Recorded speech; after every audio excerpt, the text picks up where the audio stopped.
Hello, this is Greg. Got a poem here for Dana Love in Pomona, California. Thanks so much, Dana. You're a lovely, wonderful person. So I hope you enjoy this piece. I went off one of your prompts, and I'm just making the final. Well, I mean, this is still just a rough draft, so bear with me. I mean, okay. Hypothermia is a condition in which the core temperature drops below the required temperature for normal metabolism. This is usually caused by exposure to low temperatures. Emotional hypothermia is a condition in which a completely different core temperature drops. Symptoms will include shivering, distrust, an inability to hug properly, reluctance to fall in love fully, social awkwardness, and pain when smiling.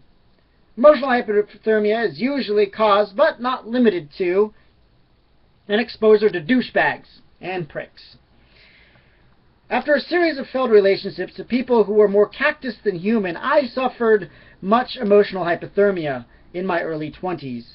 I used whiskey as a blanket, but even on the warmest nights, I still shivered when that hot wind blew through my bones. The only things I could adequately wrap my arms around were my sense of despair and toilet bowls. There were nights I was skeptical about waking.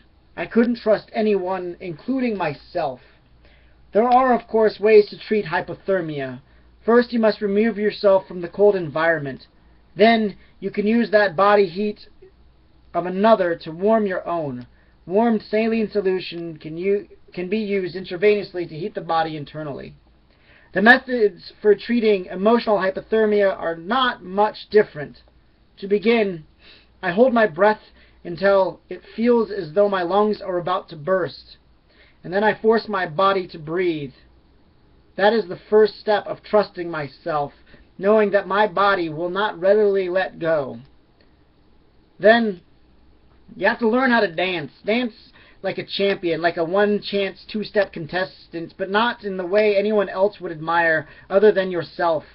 And I learned how to enjoy myself without anybody else. Plus, dancing will not only raise your body temperature, it will raise your emotional temperature. I tried out my new moves at the club down the street, and while everyone laughed at me, probably because of my fashionable cardigans, last worn by someone who is now deceased, I know that they are all secretly impressed with how enmeshed I could become with the music as to give no shits what they thought.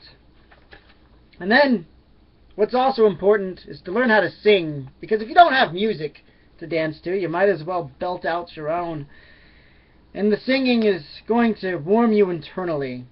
It'll comfort you with even if it's horrible, the music will be that saline pumped through your veins, and it will resurrect your blood. Music has been known to make people rise from the dead, for God's sakes. It took me a while to learn how to hug again, how to exchange body heat, how to say, hey brother, let me put your pain against mine, and we'll also share each other's joy. Everyone, of course, has their own methods of keeping themselves warm. I don't recommend the same method for everyone, but one must start somewhere, and soon you will feel your toes again, and then your fingers, and then your arms, and then that place between your lungs. There you go, Dana. If you're ever feeling a little emotional hypothermia, which we all do from time to time, hopefully those are things that'll help. I mean, your last name is Love, for God's sakes.